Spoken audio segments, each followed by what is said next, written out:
Pak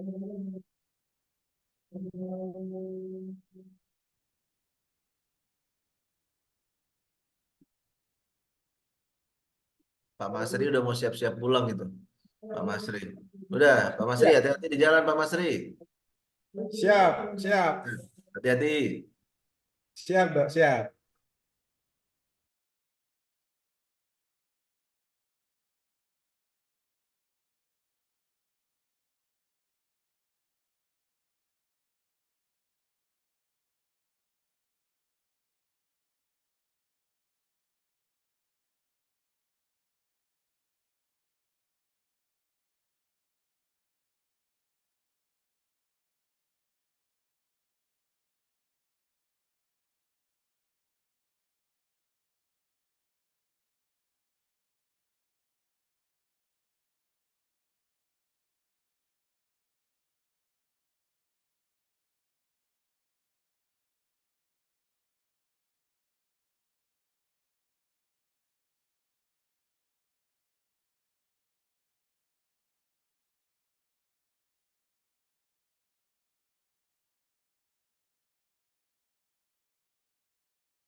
Ya, baik.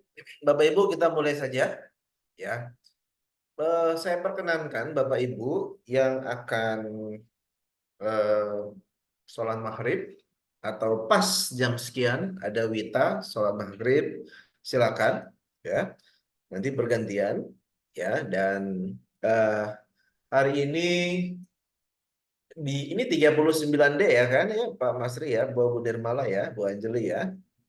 Ya, saya dengar Pak Sis ini salah satu kelas unggulan, kelas terbaik ya, dan juga eh, apa namanya mempunyai nilai yang memang cukup berbobot dan kritis ya. Dalam hal ini kita bisa berdiskusi ya. Nah, jadi saya senang sekali nih, saya beruntung bisa ketemu Pak Meza, Pak Arya, Pak Dr. Febri ya.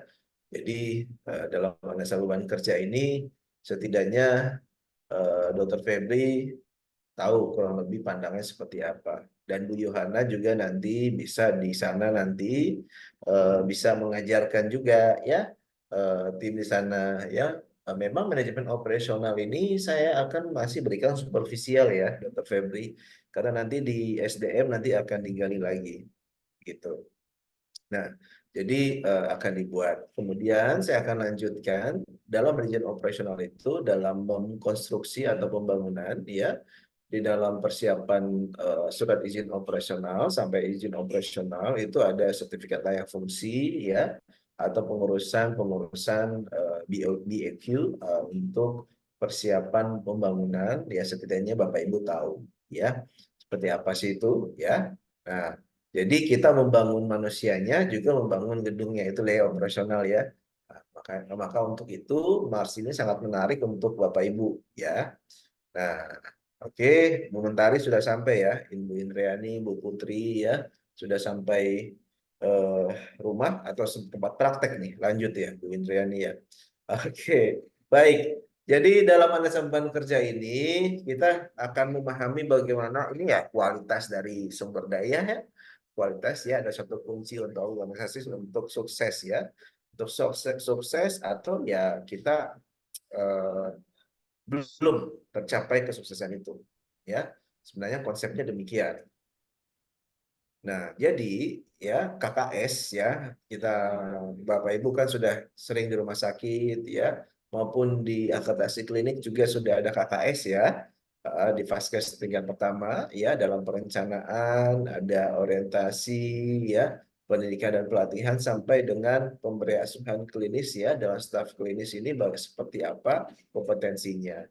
Jadi memang dalam standar KKS 1 dalam akreditasi ya atau Starkes ya dulu SNARS 1.1 dari CARS jadi SNARS dari SNARS 1.0 kemudian SNARS 1.1 ya kemudian kembali lagi kita beracuan berkiblat ke Starkes ya. Jadi standar kesehatan sesuai dengan Kementerian Kesehatan ya.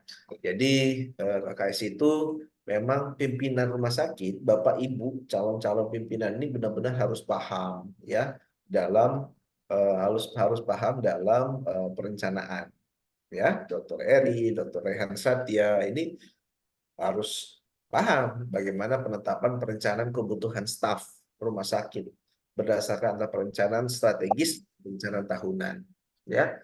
Jadi maka untuk itu saya sih berharap Bapak Ibu ya ya dan sejawat kalau Dr. Buana, Dr. Iwa akan menjadi pimpinan rumah sakit ya menakodai semuanya ya berharapnya kontraknya itu lebih dari 1 tahun ya tidak bisa itu Pak Yanto ya hanya cuman 1 tahun apalagi dievaluasi 3 bulan dia kenal sama karyawan aja belum ya Pak Yanto Dr. Yanto ya.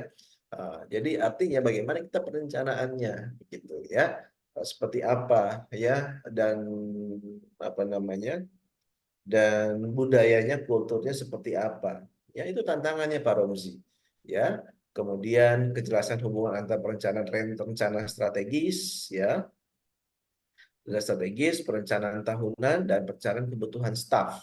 Ya, kalau misalnya di apa namanya, di tempatnya Pak Masri itu memang ada masuk ya beberapa hospital ya, itu sudah siap perencanaannya, lebih kejar untuk SP1-nya, spesialisnya ya. Pak Masri akan coba untuk masukkan spesialis di daerahnya Pak Masri gitu kan. Itu yang memang tantangannya di sana. Lebih banyak maunya di pusat ya Pak Masri ya. Heeh. Jadi SP1-nya maunya di pusat, kalau daerah agak susah nih cari SP1 ya. Tapi kalau perintah, kalau sudah ada sprintnya ya mau gimana ya Pak Masri ya. Kalau sudah sprint pindah ya bersama Pak Masri ya nggak apa-apa Pak Masri ya. Siap, Pak, siap. Tapi kalau sprint juga sudah sampai pesawat, beda lagi sprintnya turun lagi dari pesawat tuh Pak sprint. Siap. Mohon izin dokter. Ya, jadi artinya Mohon eh, izin dokter. ya ya ya gimana? Materi ini kayaknya sudah dibahas di pertemuan keempat dokter. Keberapa? Keempat, ketiga atau keempat. Oke, kalau kita masuk ke yang lain. Syukurlah Siap, kalau siap, memang siap. ada. Senang sekali saya kita sebentar.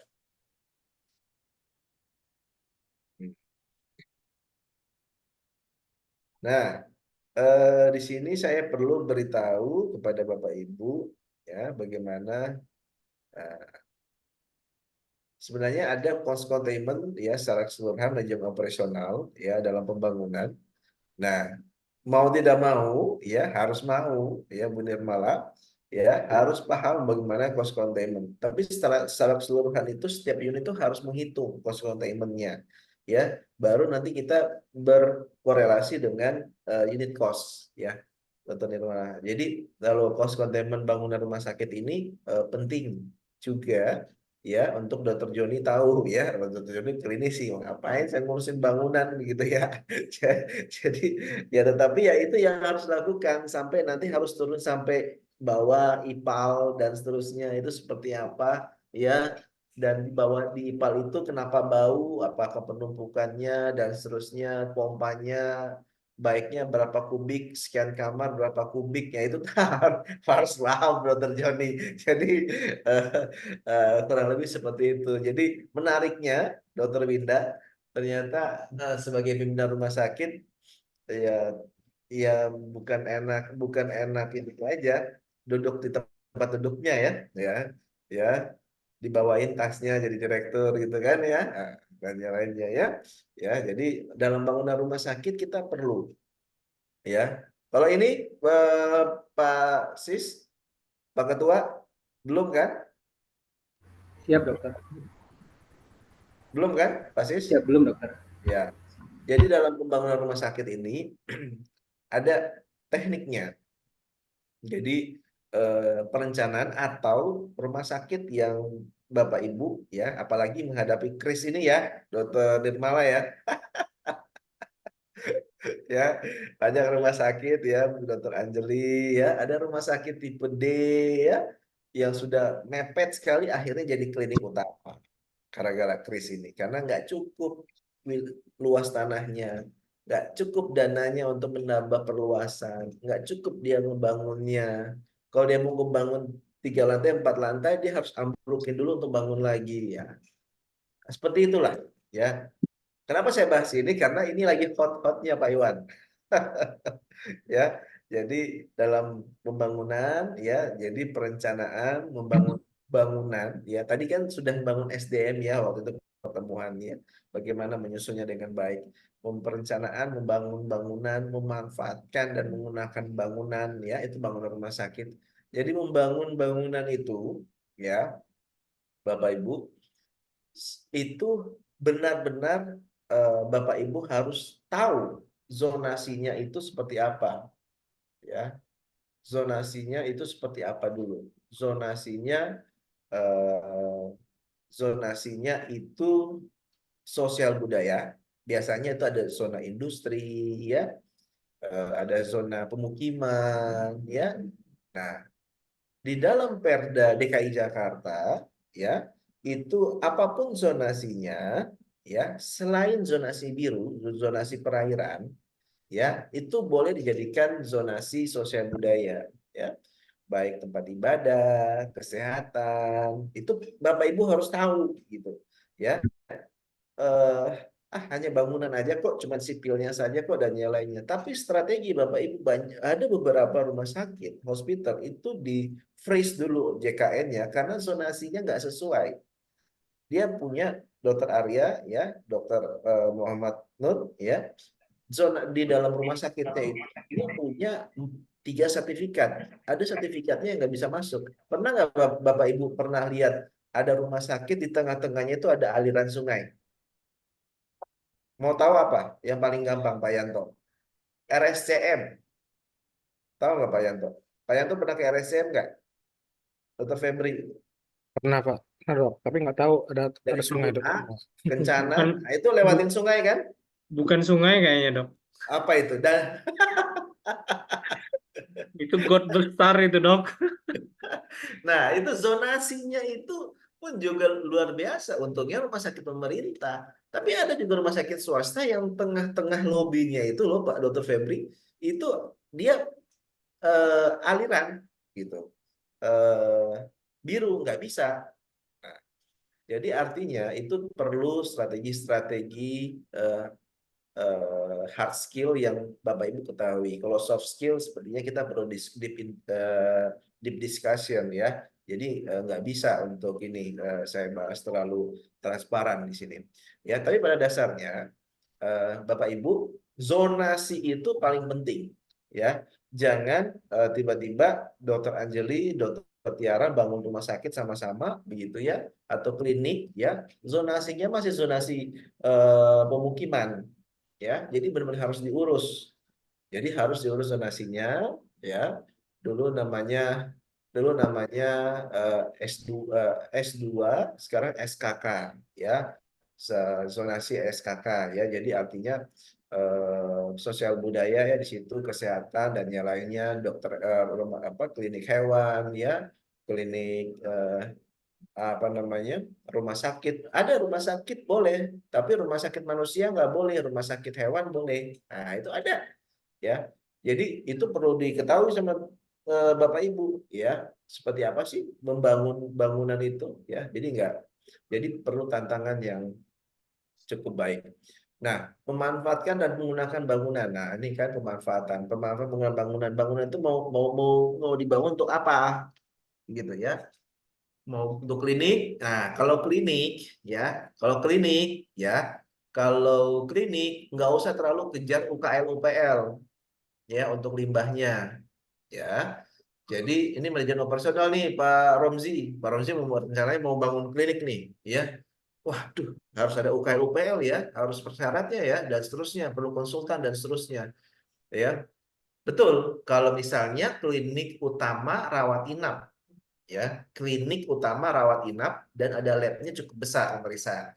Mau tidak mau dia harus masuk ke tahap UKL UPL. Jadi ada UKL UPL dari klinik utama rawat inap sampai dengan rumah sakit tipe C, UKL UPL. Oke, bisa diterima ya Bapak Ibu ya. Nah, kemudian masuk ke tipe B itu sama A itu masuk ke AMDAL izinnya ya, pembangunannya. Jadi artinya sebelum Bapak Ibu membangun benar-benar IPAL itu Pak Masri ya. Pak Masri pasti udah kenceng gitu ya. Jadi kalau masuk ke cium bau, wah ada yang bocor ini ya kan. Ada apa ini? Nah, jadi alirannya ini.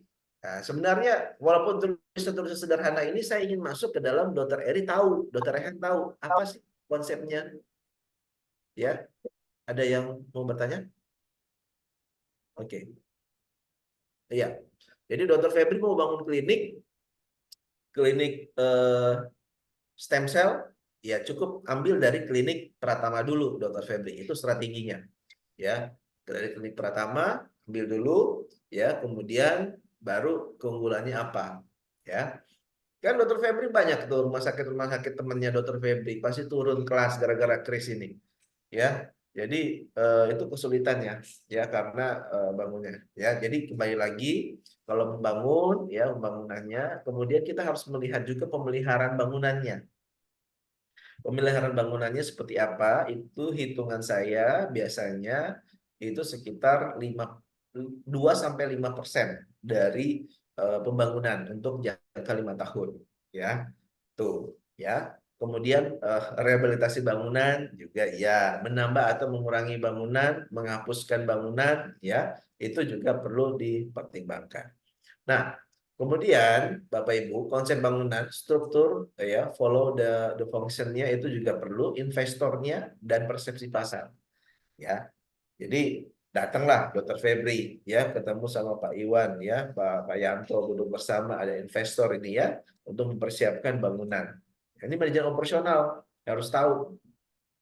Ya, banyak investor sekarang karena memang dalam outlook ekonomi 2024 ya sampai 2026 itu baik sekali trennya untuk inpatient sama outpatient-nya untuk naik ke atas, ya. Maka dan contraction-nya dari Bu Sri Mulyani menyatakan bahwa itu baik, ya, dalam sisi kesehatan, sehingga investor itu mengejar semua rumah sakit yang sakit, ya, untuk diakuisisi gitu.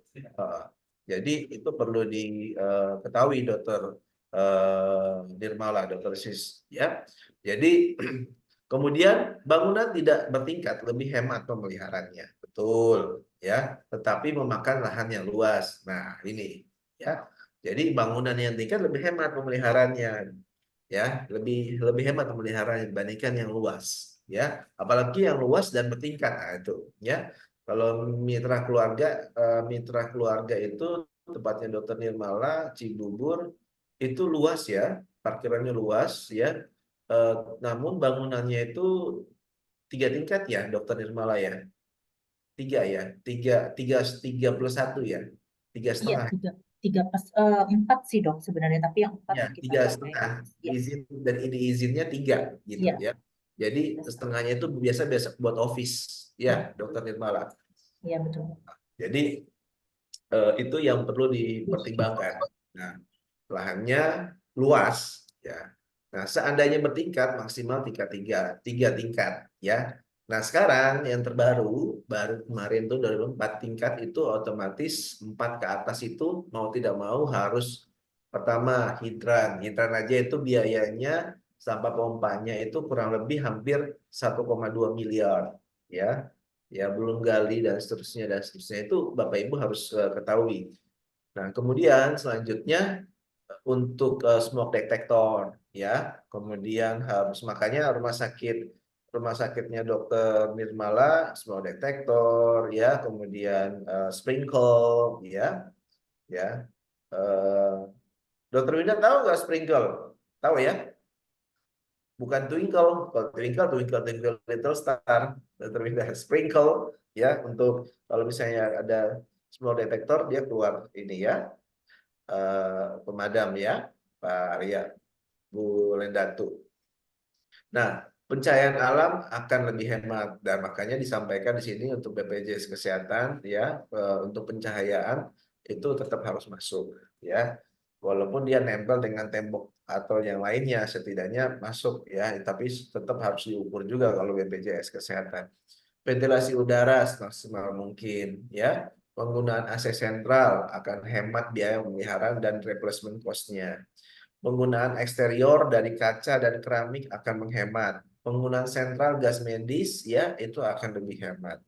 Nah ini, ya, dalam manajemen operasional, ya, green building ini memang diperlukan, tetapi kita coba semaksimal mungkin green building yang baru mendekati itu baru rumah sakit pusat persahabatan.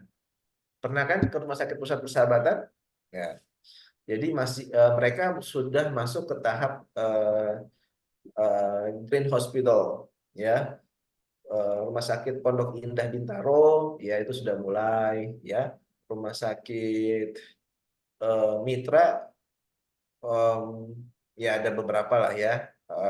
Ya, jadi memang perlu kita lihat. Nah, green building ini bukan hanya dia banyak pohonnya, tetapi Pak Yanto, Dr. Yanto, bagaimana pemanfaatan air hujan, ya, air hujannya ditampung, ya, kemudian dapat dialirkan fungsinya untuk kloset, Dr. Yanto, ya.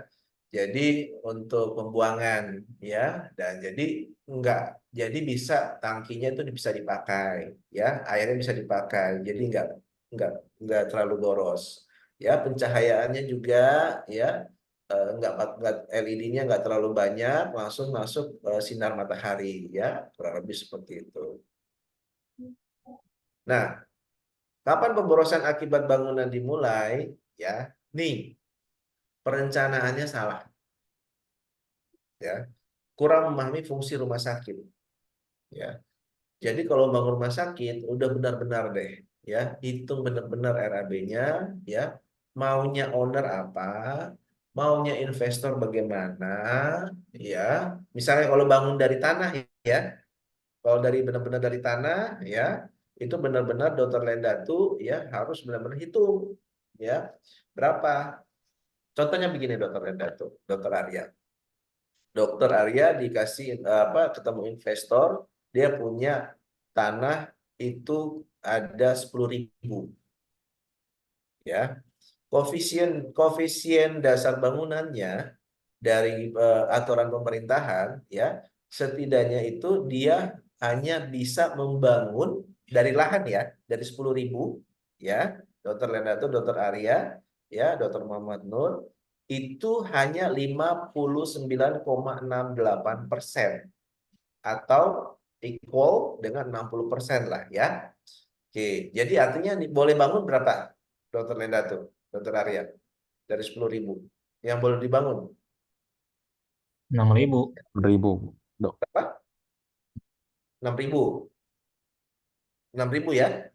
Iya, Nah, Dok. itu 6.000 ya. Luas luas bangunan untuk di luas bangunan lantai 1 ya. Jadi kalau mau naik 3 lantai ya, otomatis 6.000 kali 3. Jadi berapa?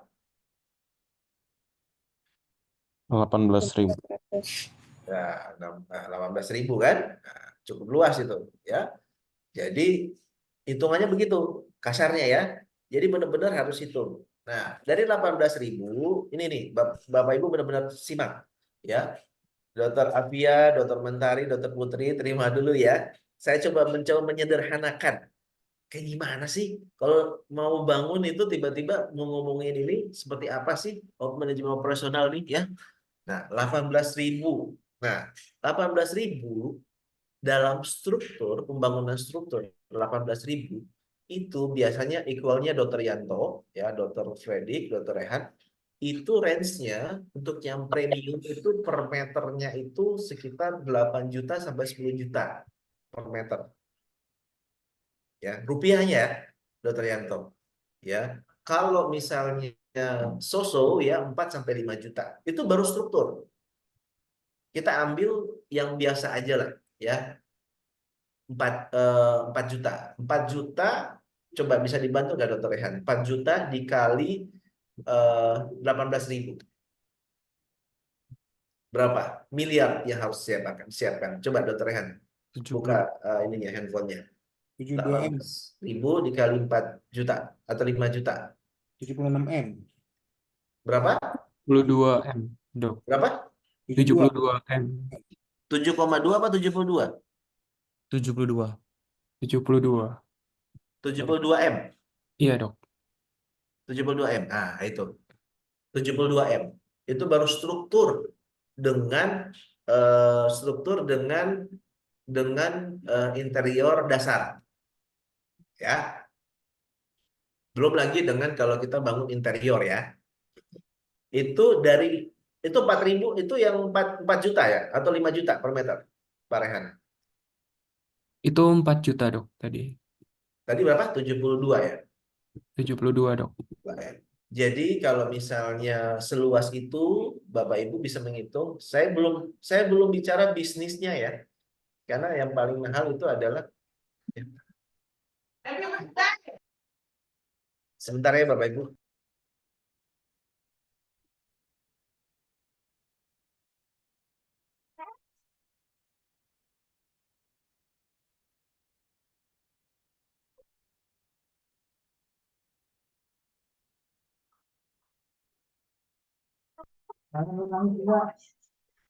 Cepetan, cepetan, cepetan.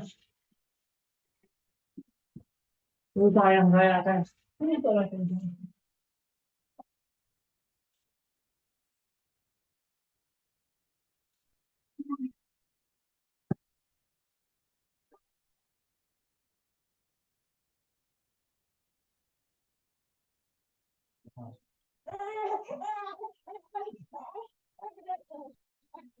Kalau nggak mengamuk.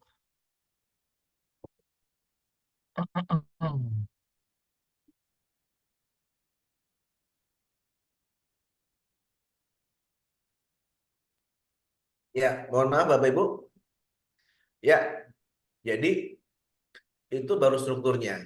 Ya, jadi itu gambarannya, Dokter Meza. Besar ya, ternyata ya. Oke, kalau ternyata punya Dokter Meza punya lahan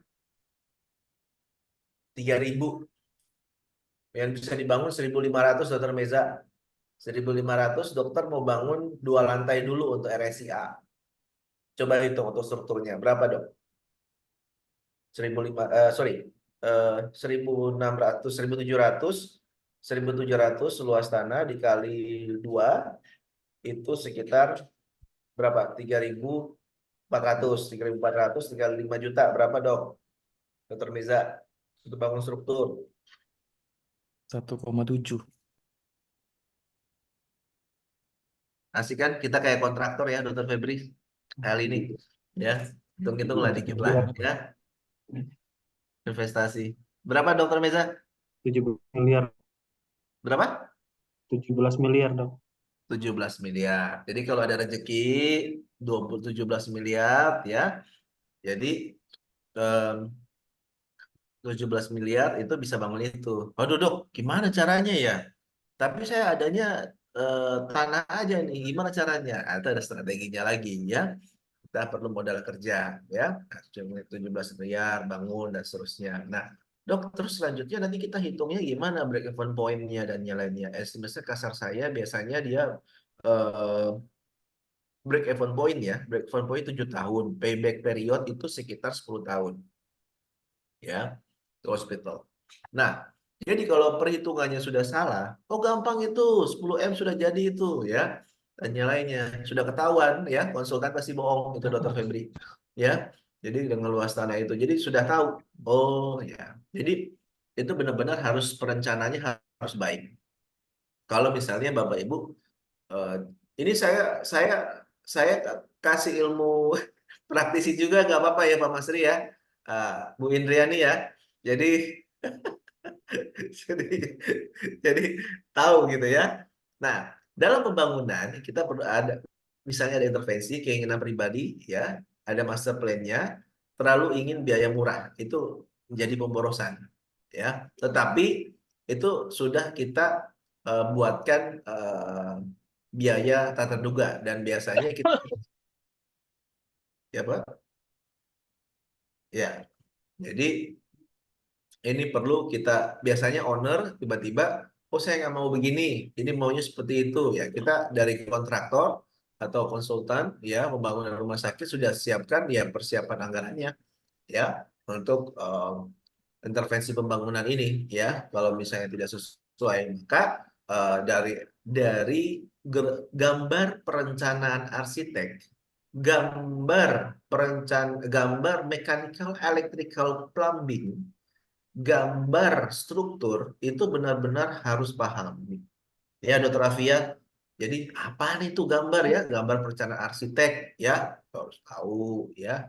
Itu harus tahu. Jadi benar-benar harus dihitung. Jadi gambar perencanaan arsitek, gambar struktur ya, sama mechanical itu listrik ya, mechanical electrical ya, listrik-listriknya itu mereka perlu pipa, perlu jalur ya, kemudian sama plumbing ya.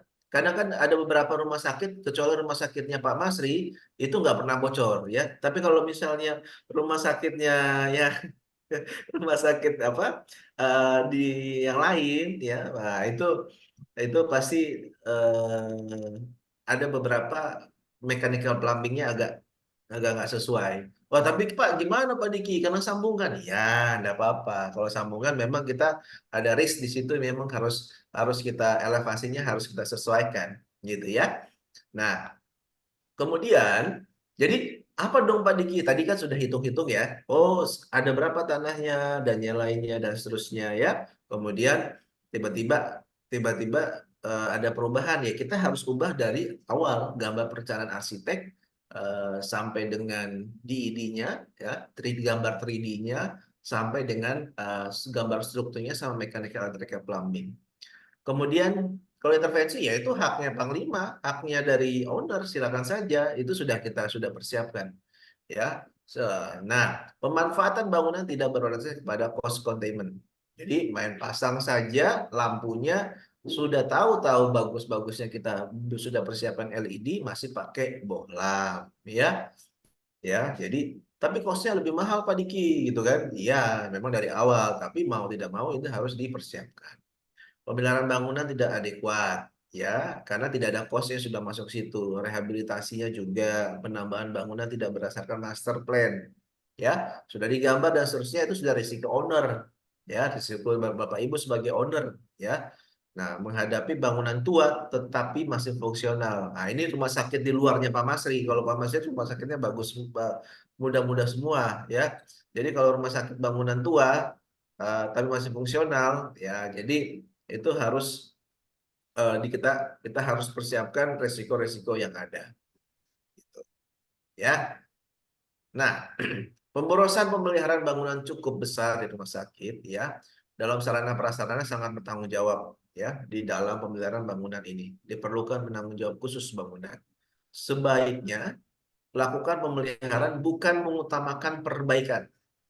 Jadi ya Bapak Ibu ya mungkin di rumah sakit di rumah sakit Bapak Ibu tidak pernah terjadi ya. Kalau di rumah sakit yang lain itu eh, tunggu AC-nya nggak dingin ya baru dipanggil IPCRS. Mana IPCRS? Mana sarana prasarana, ini AC-nya nggak dingin. Nah itu ya. Nah, jadi tunggu rusak dulu baru dipanggil. Tunggu netes dulu baru dipanggil ya parabin ya. Kalau rumah sakit atau fasilitas parabin enggak lah ya. Jadi kalau rumah sakitnya Dr. Nirmala itu berkala dia, ya. Kalau berkala, jadi yang dia sudah outsourcing. Jadi dia berkala, ya. Mau rusak tidak rusak, dia harus recheck gitu. Potensial harus akan rusak, sudah ada nyalanya perlu diganti. Tapi ada juga rumah sakit yang masih menunggu komplainan, ya. Komplainan AC panas lah ya dan seterusnya ya. Nah itulah itu yang menjadi perlu di apa namanya dipersiapkan. Jadi contohnya ya saya persiapkan cost containment dalam sarana prasarana lokasi rawat inap nih ya Bapak Ibu ya. Jadi cost containment-nya itu misalnya rawat inap ya, keterangan pemeliharaan bangunan dan infrastruktur, mekanismenya ya, controlling, pemeliharaan, perbaikan, rehabilitasi, pengembangan bangunan. Kemudian service blueprint-nya. Nah, blueprint itu ya seperti gambar rencana arsitek yang memang dia sudah dibangun ya, pondasinya seperti apa dan seterusnya sampai atapnya seperti apa. Nanti saya mudah-mudahan ada di saya. Nanti coba saya perlihatkan kepada Bapak Ibu ya, supaya Bapak Ibu memahami. Ya.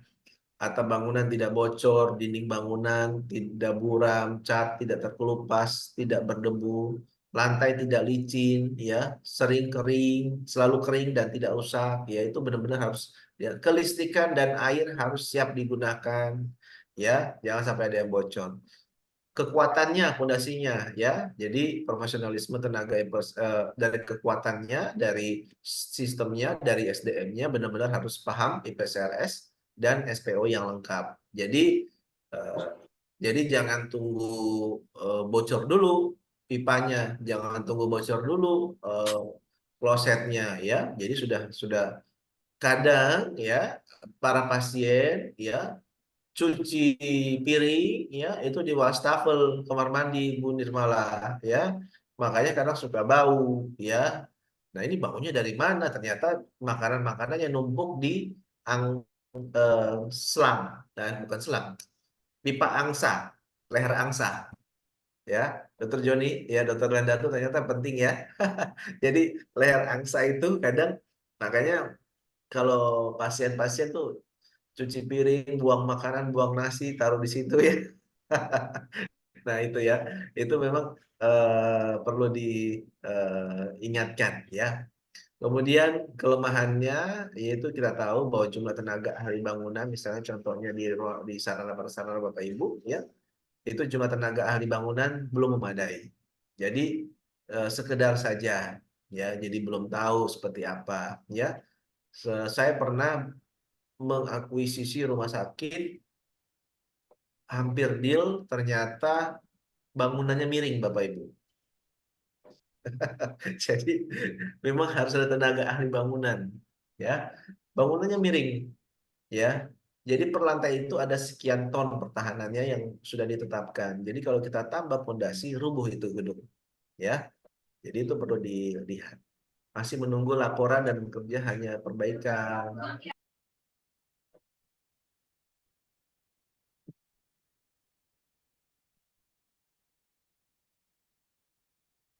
Ya, kemudian ya, konsultasi strategi secara umum laksanakan pemeriksaan bangunan secara berkala ya, bangunan ya.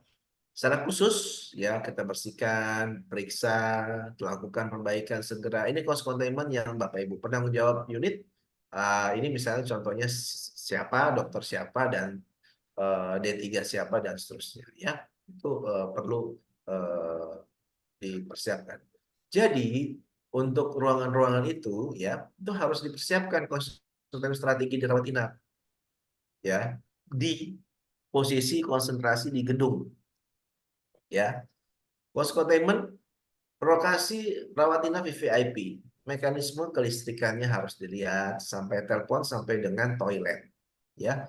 Jadi itu harus dari pimpinan rumah sakit, Dokter Nirmala, ini perlu juga checklist demikian ya. Ya, itu sudah tugasnya PSRS ya, tapi mau tidak mau rawat inap itu membuat cost containment-nya sendiri, cost containment strategi rawat inap.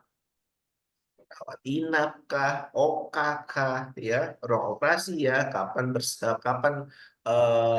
pembersihan total ya, pembersihan besar ya, kemudian dan seterusnya ya. Kemudian penerangannya, SBP-nya seperti apa ya, kekuatannya, karyawan perawat inap yang mampu sebagai controlling itu kekuatannya misalnya, bahwa di ruang rawat inap itu perawat-perawatnya itu kekuatannya mampu kontrol, mampu juga kadang ini ya sedikit komplain ya. Nah, banyak juga ada ya. Kelemahannya belum sadar biaya ya.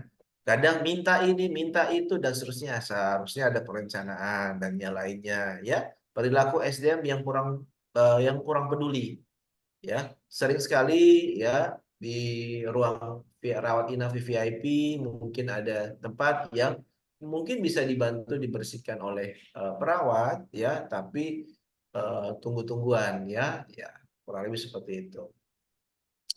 Ya, apa solusinya?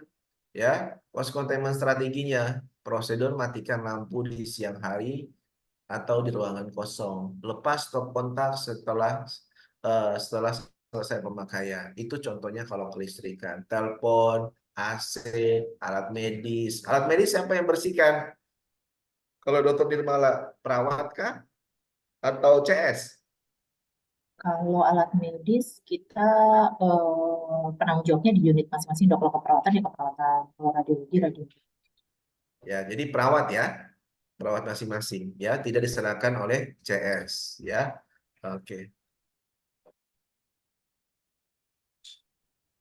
Nah, itu ya. Nah, jadi itu yang Bapak Ibu perlu ketahui. Sederhana sebenarnya, ya terlihatnya, tetapi implementasinya ini harus ada guidance ya. Ini supaya bisa tahu poskotema seperti apa.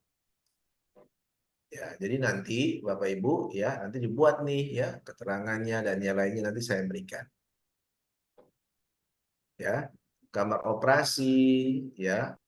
ya kelistrikannya seperti apa, telepon, AC, ruang OK, ruang penyimpanan alat operasi, kondisi ruangannya seperti apa, alat-alat medis seperti apa, ruang penyimpanan linen, keadaan ruangan, linen, ya, ruang penyimpanan obat, ya, itu seperti apa, kondisi ruangannya, dan seterusnya. Itu dipersiapkan. Lab juga demikian, ya, terus containment-nya. Strategi radiologi juga pun kita jadi bisa juga kita cermati.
Ya, Bapak Ibu, sampai sini ada pertanyaan dulu, kita diskusi. Dok, Atau ada bertanya dok. yang Pak Yanto yang mau rencana mau bangun klinik atau Dok, rumah sakit? izin bertanya dok. Silakan. Tadi mengenai maintenance gedung dok. Tadi saya Ya, belum dapat lengkap. Tadi dokter sampaikan 2-5% dari eh, total nilai gedung per 5 pemeliharaan. tahun. Pemeliharaan. Pemeliharaan dok. Nah, Oh ya. itu kayak mana dok ya detailnya menghitung itu dok? Iya, untuk pemeliharaan itu dari rencana awal pembangunan. Jadi kita bicara dari awal ya, Dokter Yanto. Jadi pemeliharaan itu kalau benar-benar baru bangun ya saat operasional ya itu bisa sudah mulai dihitung dalam pemeliharaan. Jadi memang kosnya diperlukan sekitar 2-5% dari apa namanya? Dari untuk pemeliharaan ya, untuk pemeliharaan dari total ya, dari total pembangunan struktur, Dokter Yanto.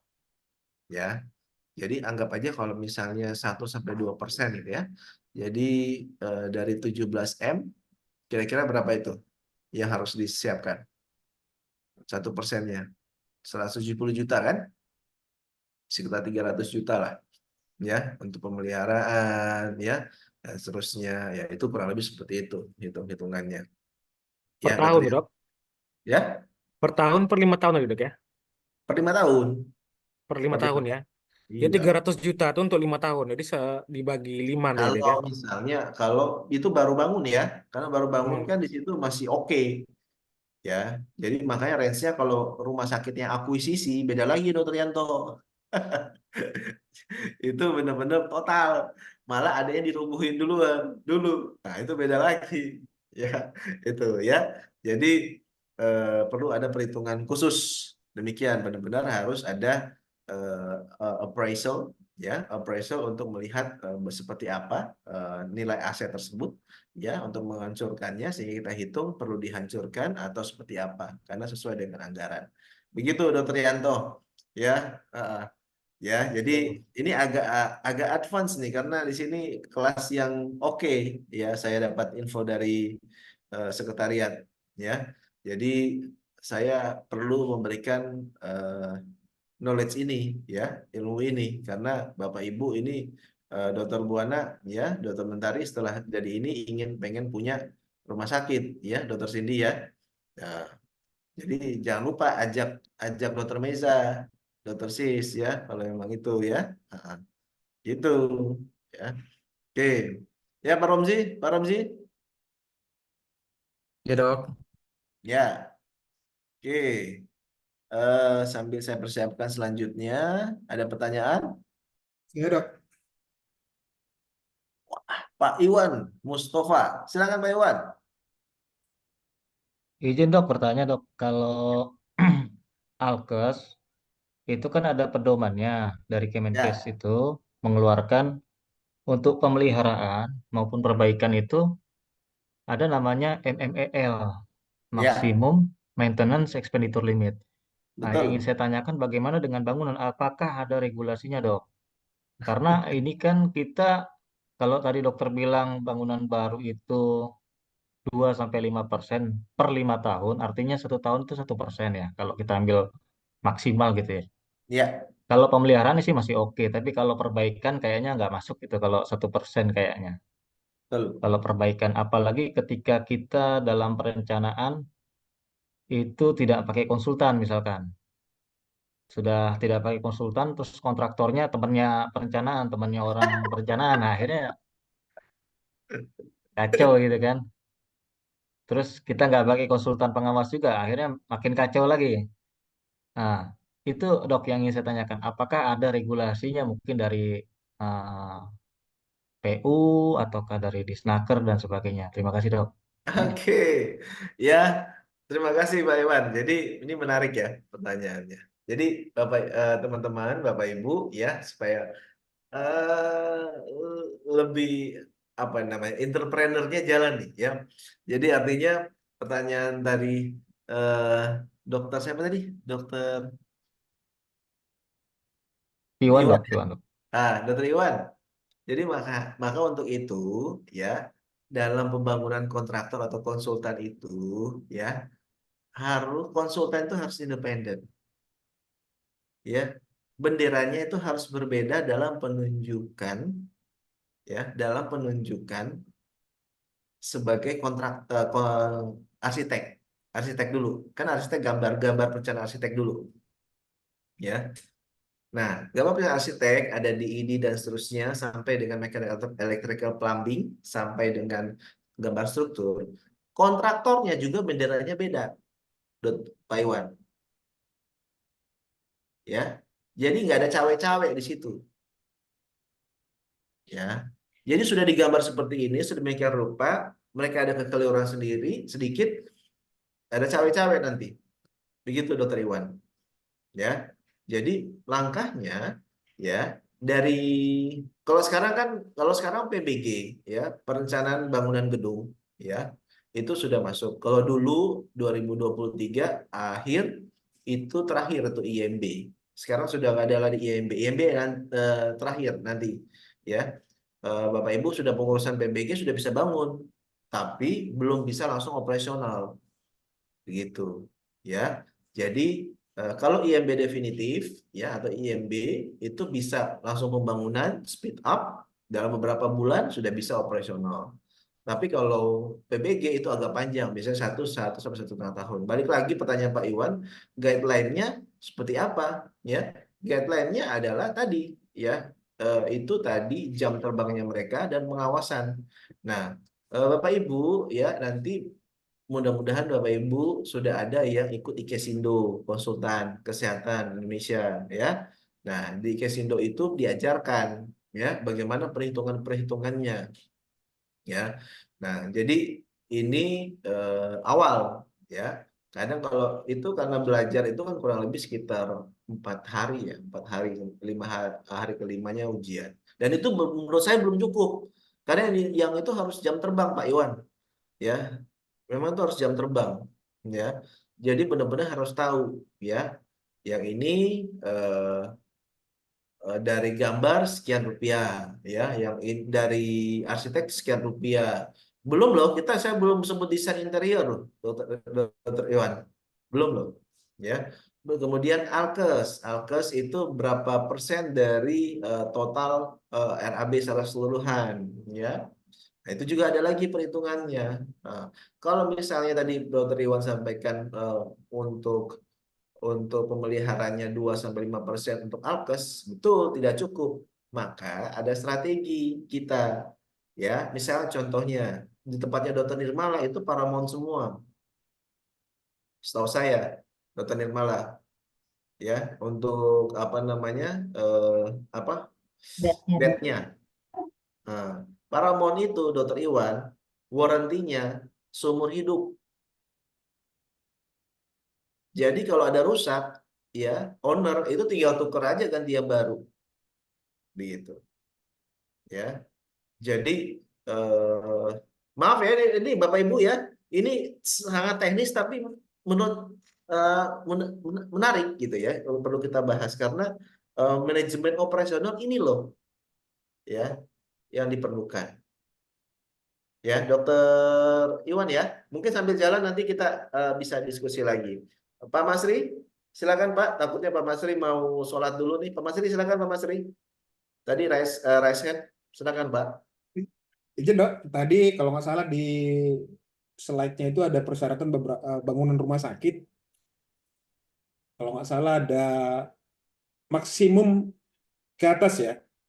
Ada 3 kalau nggak salah. Ya, ya. Tapi kebetulan di tempat kami ada beberapa rumah sakit. Ini contoh kasus yang paling nyata adalah yang rumah sakit Sudirman itu sampai kalau nggak salah 24 tingkat itu. Iya. Iya, betul. Dalam hal ini proses perizinannya berarti tidak legal atau bagaimana? Terus yang kedua, saya pernah mendengar atau pernah membaca bahwa dalam lingkungan rumah sakit itu harus disediakan berapa persen untuk ruang terbuka. Nah, itu Betul. mungkin kalau di daerah-daerah masih bisa memungkinkan untuk dilakukan itu. Tapi untuk di daerah-daerah padat seperti di Jakarta, itu jangankan ruang terbuka, untuk bangun gedungnya sendiri aja sudah harus tumbuh ke atas, tidak bisa melebar lagi.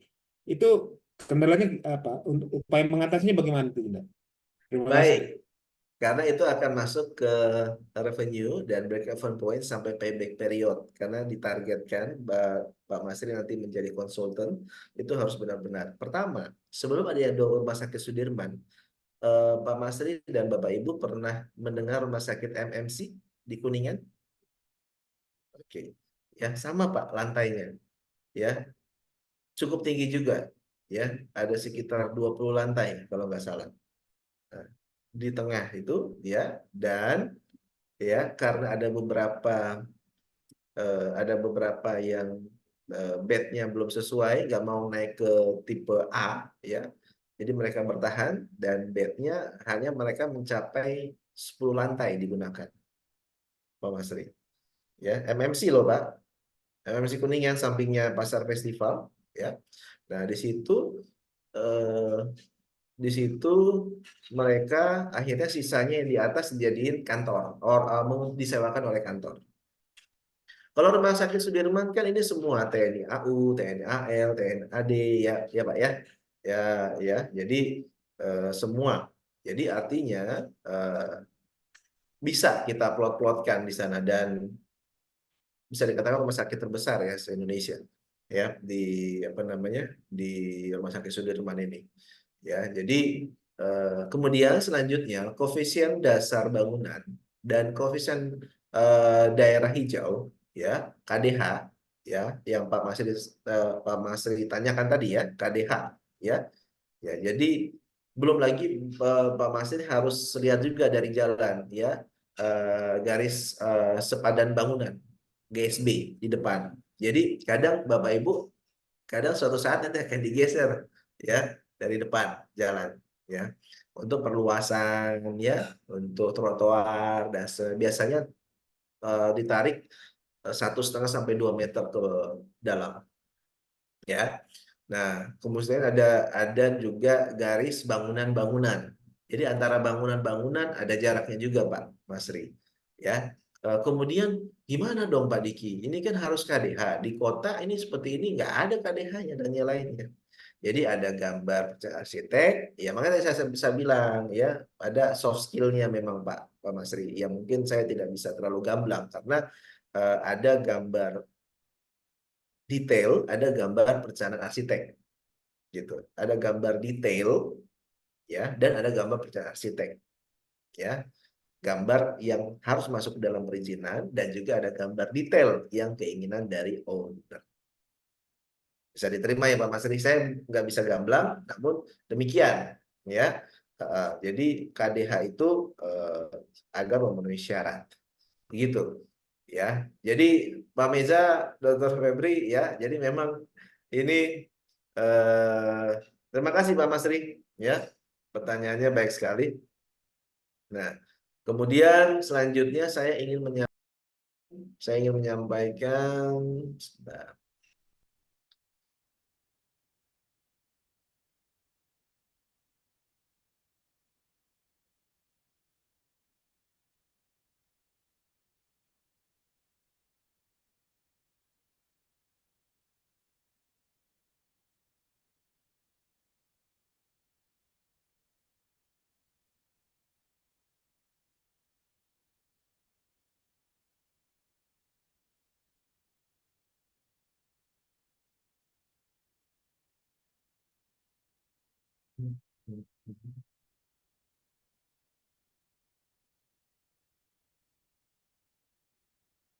Saya kenalkan saja dulu ya, Dr. Yanto. Kenalkan, saya memperkenalkan nih RAB ya. Apa sih itu? Ya, Dr. Fredrik Rabin ya. Jadi manajemen operasional itu nggak hanya sekedar ini Dr. Cindy ya. Jadi mau tidak mau Dr. Cindy harus tahu juga ya bagaimana pekerjaan RAB ya. RAB-nya dalam pekerjaan galian tanah dan pasangan dan seterusnya. Itu sudah orang sipil. Mau tidak mau Bapak Ibu sudah akan masuk ke sebagai pimpinan rumah sakit, mau tidak mau harus paham mengenai hal ini ya. Jadi akan dipercaya dalam persiapannya, volumenya ya. Nah, ini gambarnya itu benar-benar harus tahu ya. Nah, ini contoh yang saya ambil ya. Ini ya pemasangan ya. Ini untuk HSP-nya, harga satuan pekerjaannya ya. Kemudian ini analisa harga satuan pekerjaannya ya, sampai upahnya ya. Itu ya. Ini jadi Bapak Ibu, ini punyanya sipil. Iya nggak apa-apa, ini cuma saya kenalkan saja bahwa demikian loh ribetnya para konsultan untuk mengukur dan yang lainnya untuk bisa untung ya dalam hal ini. Oke, saya coba lagi tampilkan. Oke, silakan sambil diskusi Pak, sambil saya mempersiapkan.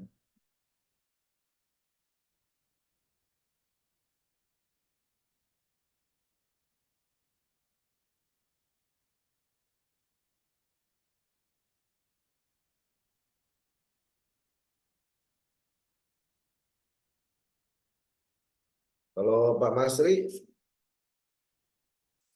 sudah mau spill masuk ini ya, Sudirman kayaknya. Kalau sudah sampai Sudirman, kontak-kontak lah. Ya udah. Diki, Eh, izin dok, Pak Mesa, izin dok. ya silakan Pak Mesa, saya sambil mempersiapkan. Mungkin mau sekedar sharing juga dok, sharing Ya, antara nggak apa Pak, dosen. silakan Pak. Menindaklanjutin tentang PP nomor 59 ini dok. Iya. Oke, silakan. Gimana? Hari Sabtu kemarin saya juga ikut ada seminar ARSI pusat dengan melibatkan dengan Prof. Gufron juga dok. Ya. Nah kalau dari situ juga melibatkan YLKI dok. Nah kalau saya menanggapinya dari kita sebagai pihak rumah sakit, mungkin kalau rumah sakit pemerintah mungkin masih ada backup dari anggaran dari Kemenkes tadi dok ya. Betul. Mungkin kalau dari yang tantangan dari kita rumah sakit kita yang terkait balik lagi nanti ke anggaran mungkin yang akan dokter share itu dok. Paling saya juga coba dan manajemen juga untuk era KP depan itu tantangan itu di biaya operasional dok. Karena kalau biaya operasional itu kan dari tahun ke tahun itu pasti naik dok, dari sisi gaji karyawan yang jelas pasti naik. Iya. Yang tantangan kita ini kan dari sisi BPJS nilai angka itu hampir nggak terlalu signifikan gitu dok. Nah itu yang jadi tantangan. Soalnya kalau beberapa kali juga saya wawancara beberapa rumah sakit itu gaji pekerjanya di bawah UMR, itu yang kami sampai sekarang tuh masih bingung untuk kok bisa lolos dari disnakernya gitu dok. Mungkin apakah ada trik-trik khusus untuk dari biaya itu dok? Trik-trik apa nih maksudnya Pak? Kayak beberapa kali saya wawancara untuk pekerja di core seperti kayak petugas medis dan nakes lainnya kan itu masuk core kan dok ya. Anggaplah radiografer. Dan itu mestinya full timer ya, berarti bukan part timer. Itu saya tanya pas saat saya wawancara itu nilai gajinya yang bersangkutan itu di bawah UMR. Saya kan di Palembang, di bawah UMR Ya, Palembang bahkan setengahnya itu. ya, oke. Nah, jadi ya ini ini memang eh, ya memang memang menjadi eh, tujuannya adalah dari Perpres 59 tahun 2024 ini ya memang harapannya bisa meningkatkan eh, mutu ya. Nah, jadi dalam Perpres ini memang banyak sekali catatan-catatan ya dari ARSI, terus kami dari ARSI Pusat ya baru saja ketemu dengan Pak Menkes. Mudah-mudahan Pak Menkes tidak lupa sehabis periodenya beliau gitu ya. Jadi ini yang perlu di Perpres ini banyak yang harus kita mungkin kalau grup ya masih oke lah ya, yang EBITDA-nya masih oke. Tetapi kalau private hospital atau family corporate, Mbak Meza ya, family corporate ya, ini yang menjadi tantangannya nih family corporate ya. Family corporate ini banyak yang harus dipersiapkan ya. Jadi harus benar-benar eh, harus dihitung dengan baik. Ada juga pengeluaran yang dimana ya pengeluaran yang dimana tidak masuk dalam neraca keuangan itu ada juga ya. Jadi itu perlu di pahami ya. Dan terus seperti apa yang Pak Meza inginkan apa ini? Key pointnya apa nih Pak? Menekan biaya produksi kemungkinan dok. Karena kayak kayak kayak OPEX-nya kemarin ya. saya aja Iya. untuk di apa untuk tahun depan ini menganggarkan untuk kayak sprinkle itu Mhm. tembus 1 M itu dok. Itu baru sprinkle dan smoke detector, belum yang lain untuk resi. Iya. Ada biaya yang harus kita tekan ya kan ke depan. Iya. Jadi ya memang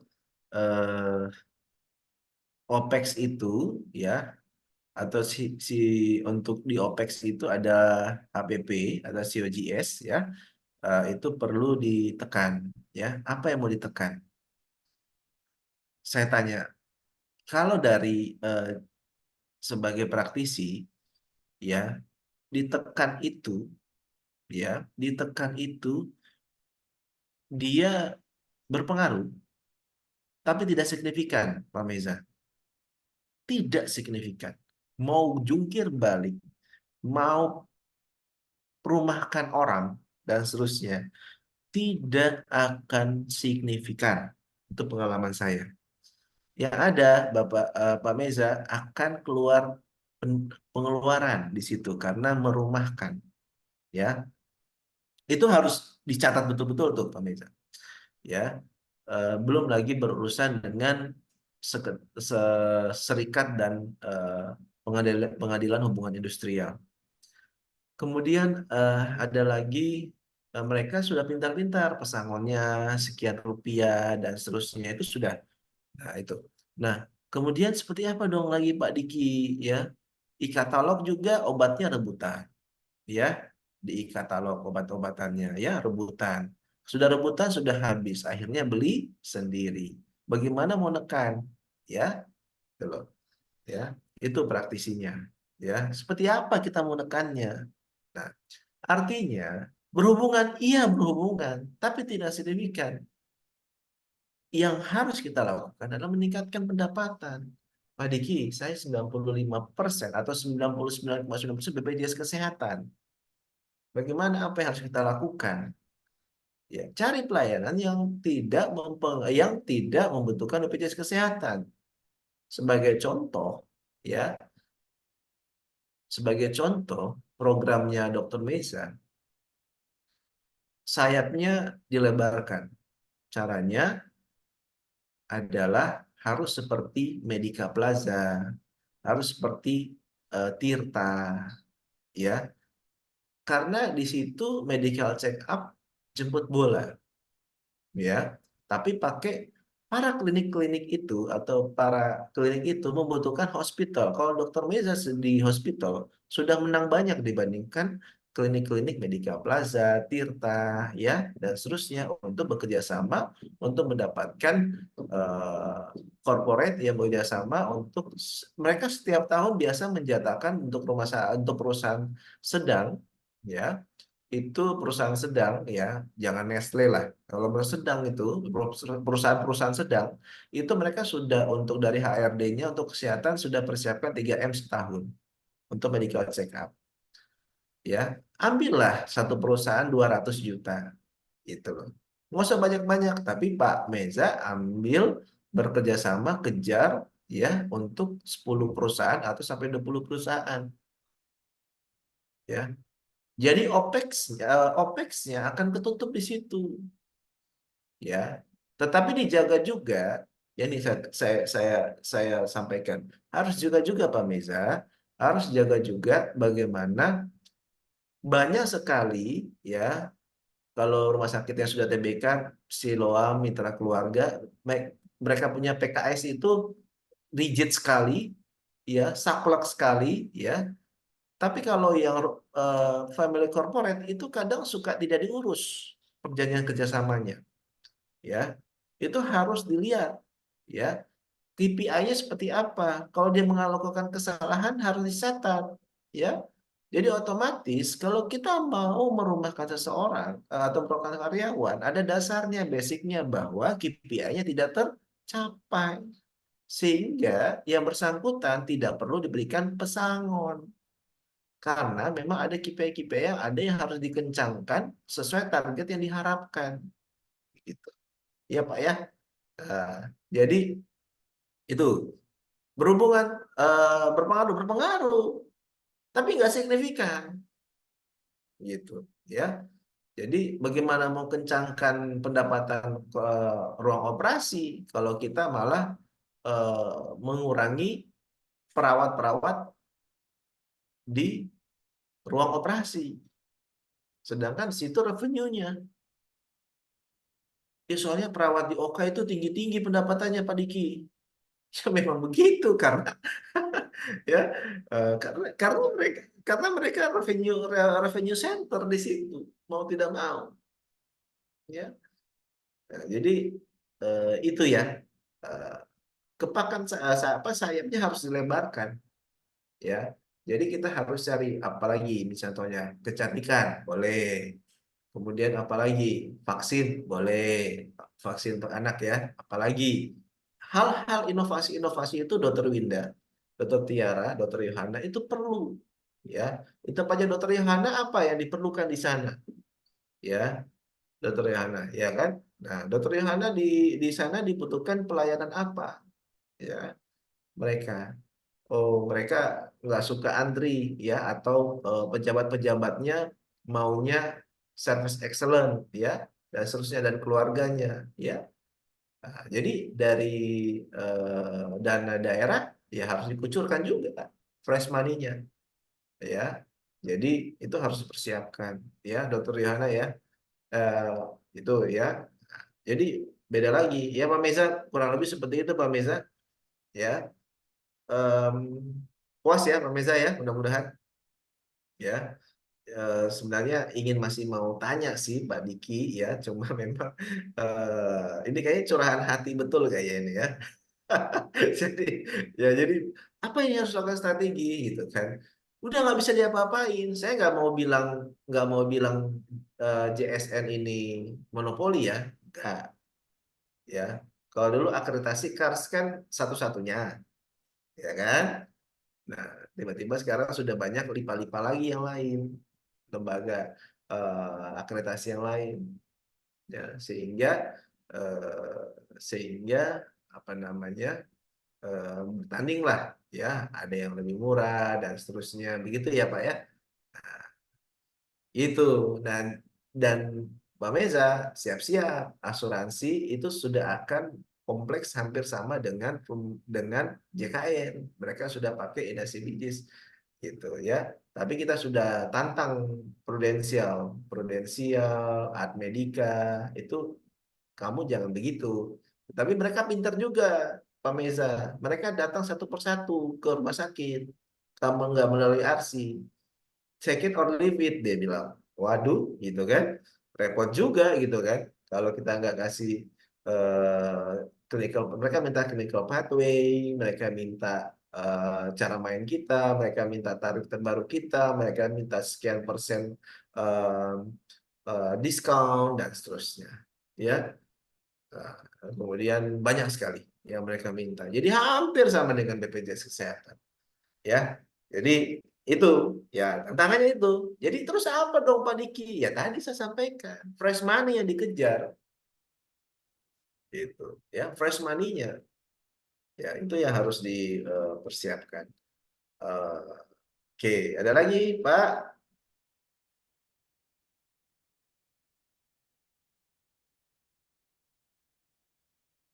Pak Miza?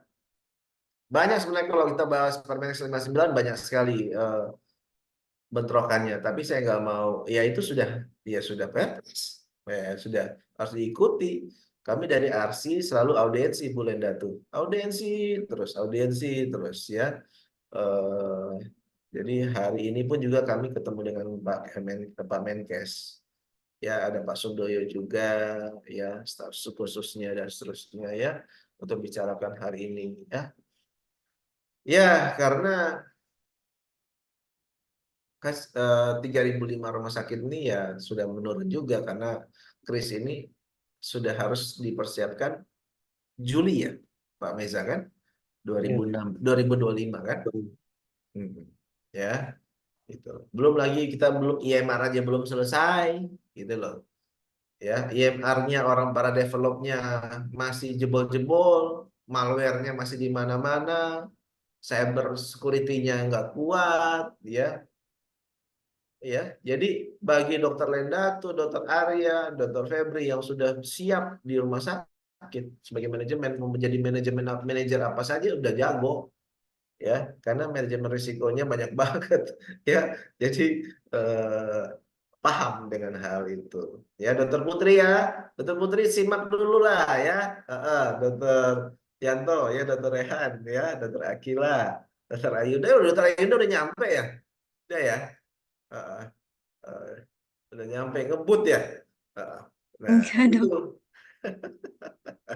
Jadi ya, jadi menariknya ini manajemen operasional. Ya kalau saya kasih teori Dr. Nirmala, oke-oke aja Pak Masri. Bisa. Ya, ya. Tetapi di sini yang diperlukan setelah Dr. Nirmala duduk ya, suatu saat jadi owner ya, ya, atau beli saham kayak Dokter Nia gitu kan. Heeh. Dr. Nirmala ya, beli saham ya. Jadi tantangannya beda lagi cara berpikirnya. Nah, gitu. Kalau Pak Masri sebentar lagi nanti kalau sudah bintang ini satu kelas mau diundang katanya di Sudirman katanya. Gitu ya. Amin, amin. Iya dong. Iya, Pak. Iya kan? Eh, oh, masih masih oke ini kan Pak Masri ya. Nah, jadi itu ya Bapak Ibu ya. Sebentar, saya cari-cari itu.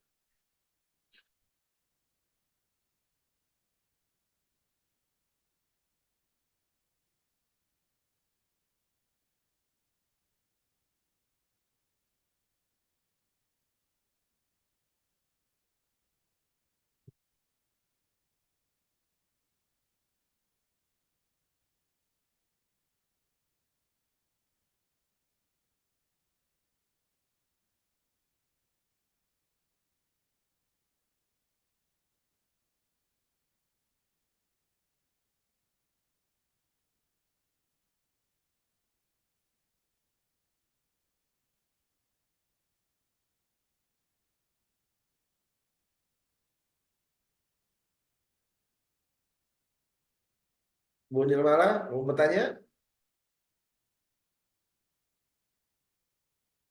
Belum dong.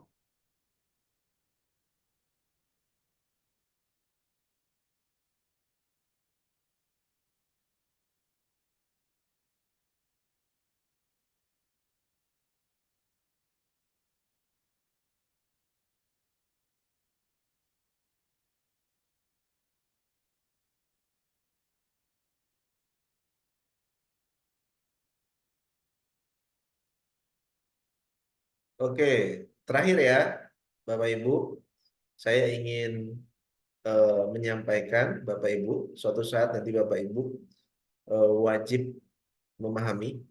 Sudah belajar FS belum? Feasibility Study? Bu Nirmala, nah, ini FS secara cepat dan secara menarik, Pak Masri. Ya, jadi ada FS yang saya buat, ya, di mana ada klinik ya atau ya mau ke arah hospital sebenarnya RSA. Kita harus tahu ya di mana posisinya, ya, di mana dia punya tantangannya ada apa saja di situ, ya, Pak Masri, Bu Nirmala, ya, ada ada apa namanya rumah sakit apa dan seterusnya, ya, itu harus tahu, ya. Ini site locationnya, ya, highlightnya ini harus tahu.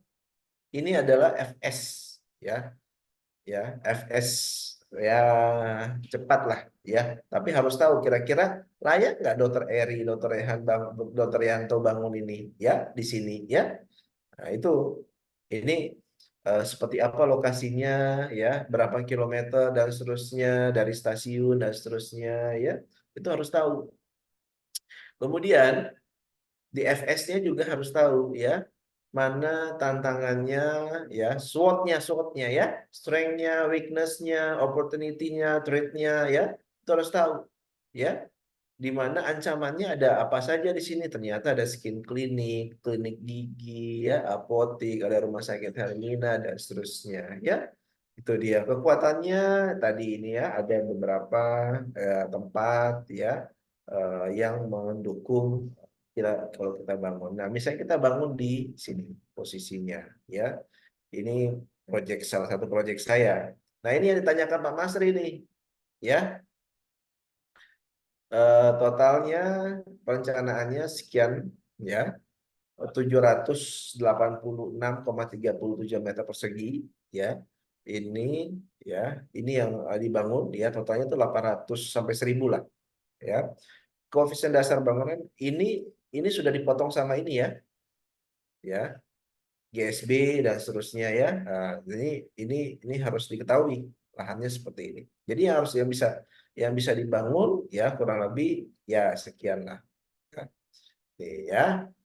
Nah, kemudian koefisien daerah hijau 20%, Pak Masri. Masih ada nggak Pak Masri? Masih ya? Masih, Dok. Ya. Jadi inilah FS sederhana, Pak, tapi tajam. Ya. KLB-nya, koefisien dasar bangunan 59,9 sekian, saya equal 60% lah saya buat. Nah, luas lahan keseluruhan sekian yang bisa, kemudian yang biru itu adalah luas lahan yang tidak bisa dibangun. Luas lahan yang bisa dibangun hanya sekitar berapa ini? Ada yang bisa lihat? Berapa? 504,8. Iya, hanya 504. Begitu. Ya. Bu Rizky, ya, Pak Nur. Nah, jadi kemudian KDH-nya yang tadi saya bilang Pak Masri, ya, dari perencanaan perizinan untuk tembus di perizinan, ini ya tadi KDH-nya perluasannya adalah 281. Ya, kadang suka dipakai menjadi parkiran. Ya, Pak Masri, ya. Nah, itu. Nah, itu kurang lebih ini FS-nya nih, Pak. Ya, manajemen operasional harus paham, ya. Kita manajemen operasional ya sekarang, ya. Nah, oke. Nah, kemudian volume direct study-nya itu harus tahu. Ya, saya gambar coba seperti apa. Ini yang tadi Pak Masri minta nih, KDH-nya nih. Nih, koefisien dasar hijau, ya. Oke, ini bangunannya ya. Mau berapa lantai? 1, 2, 3, 4. Itu ya Pak. Nah, itu tidak boleh nempel sama garis bangunan-bangunan. Nah, ini aliran air. Jadi apa namanya, garis sepadan sungai. Nih, ya, coba ya. Jadi 4 lantai plus 1 parkir rencananya. Mau bangunnya seperti ini rencananya. Saya sebagai konsultan ya untuk mengajukan ya mau seperti apa gitu. Saya ajukan ini. Silakan Anda cari arsiteknya gitu. Maunya seperti apa? Gitu ya. Ini reference image-nya. Oke, jadi kurang lebih seperti itu, Pak Masri. Ya, jadi eh, nah nanti kita bisa bahas lebih lanjut ya dasar-dasarnya dan yang lainnya, Pak Masri. Nanti seru nih Pak, ya kalau bahas-bahas seperti ini karena praktisi ya, kemudian harus bangun seperti apa, jadi harus paham ya, Dokter Kenny. Dokter Kenny ya, ada Dokter Kenny, Dokter Kintani, ya, Pak Romzi dari tadi on kamera semua nih, hampir semua, karena memang ya inilah kedepannya what next gitu loh. Saya ambil Mars untuk apa ya Dokter Febri gitu kan? Oh, Dokter Febri menjadi direktur sebentar lagi kan? Ah, udah eselon berapa nih beliau nih kan? Ah, jadi jadi itu ya Bapak Ibu ya, ya silakan. Saya mohon di sebentar, masih ada lagi nggak ya buat teman supaya nggak penasaran.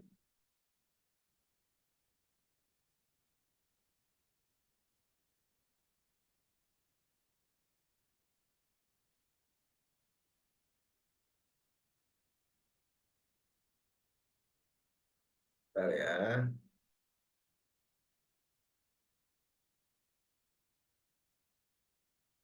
sketsanya sebentar.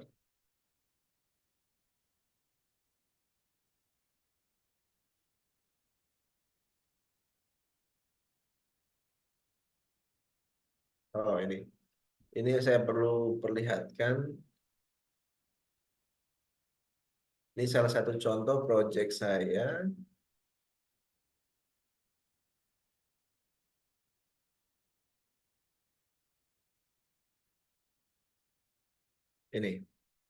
Ini ada kendala. Ini ada 10.000 ya, 10.000 kalau nggak salah. Nah, posisinya di daerah Depok ya, cukup luas ya. Nah, namun sayangnya di sini ada ada ada lahan yang nggak bisa dibangun ya, karena di situ ada sutet ya, ada juga masuk ke zonasi pertamanan. Nah, jadi dia mau bangun semuanya tapi nggak bisa karena ada kena zonasi pertamanan ya. Jadi artinya ya hanya bisa kita pakai itu sangat-sangat sedikit, hanya 2.000. Ya, ini contoh-contoh zonasinya. Makanya saya sampaikan, itu penting sekali Bapak Ibu untuk melihat zonasi dari apa ya, dari pemerintahan daerah itu sudah bisa lihat itu zonasi apa, ya. Jadi dalam zonasi ini Bapak Ibu bisa lihat. Nah, ini ya contohnya dia kena taman kota.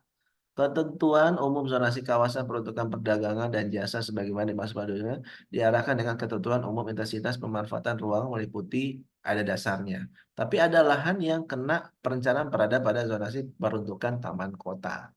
Ya, jadi nggak semudah itu Pak ini. Tapi memang ini cara mainnya ya, yang harus bisa diketahui. Ya, ini contohnya.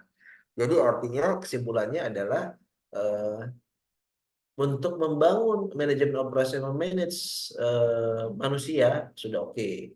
Memanage sistem analisis sudah oke. Case-case yang ada terbaru sudah oke.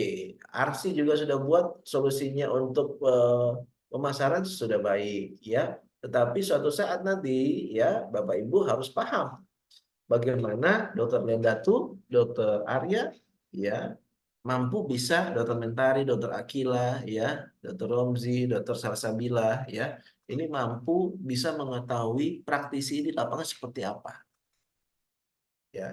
Case-case yang ada dan yang lain kita kupas, memang banyak sekali ya dari Perpres 59 ini yang memang perlu kita bahas ya, Dr. Meza, Dr. Meza atau Dr. siapa tadi? Pak Iwan ya, Pak Iwan atau Dr. Meza tadi yang bertanya, ya, Pak Meza ya. Ya kalau Pak Iwan tadi memang Pak Iwan ini ya sarjana teknik ya, dokter. Siap, Dok. Sarjana teknik, Dok. Pantesan pertanyaannya. Ya. Jadi artinya udah bisa. Oke, terima kasih. Mas.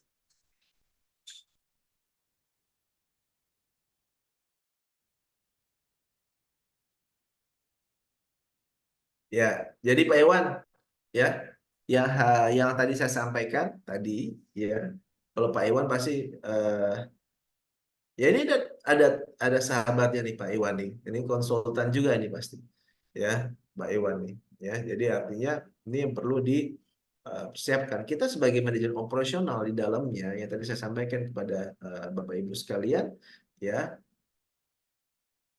tingkatkan revenue atau fresh money, udah nggak bisa lagi.